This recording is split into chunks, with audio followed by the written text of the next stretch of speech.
Right. तो budget आने वाला है और इंडियन इकोनॉमी रिलेटेड सबसे इंपॉर्टेंट डेटा जो होता है, जो आपके प्रीलिम्स के लिए और मेंस आंसर राइटिंग के लिए बहुत इंपॉर्टेंट होता है, वो आपको ऐसे न्यूज़पेपर्स में दिखना स्टार्ट हो जाएगा।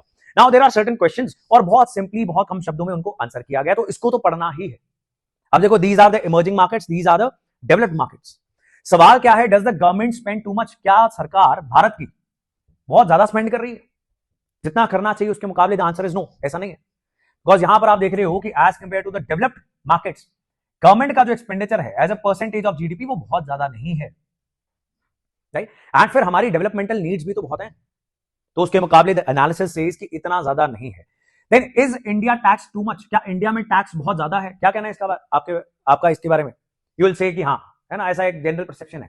इनकम टैक्स तो है, कॉर्पोरेट टैक्स, कंपनीज के ऊपर जो इनकम टैक्स होता है वो भी है, लेकिन अभी हम देख रहे हैं कि पिछले 8-10 साल के अंदर वो बहुत तेजी से कम किया जा रहा है। पहले 7 लाख से ऊपर इनकम है तो आपको इनकम टैक्स देनी पड़ती थी, अब 12 लाख हो गया।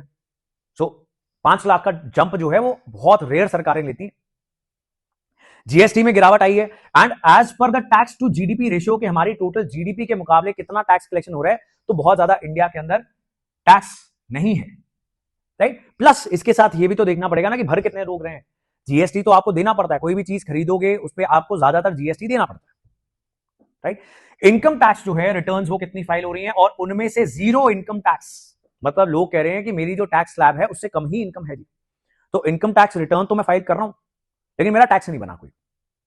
तो बहुत कम लोग हैं जो टैक्स पे कर रहे हैं। 60% of the income tax returns that are being filed, they are zero income filers. वो कह रहे हैं हमारी इनकम नहीं कुछ हुई जी, टैक्स स्लैब से नीचे है। Is India done with basic infrastructure spending? Definitely not. ये तो एवरीबडी नोज ना, हमारे देश के अंदर इंफ्रास्ट्रक्चर की बहुत ज्यादा जरूरत है।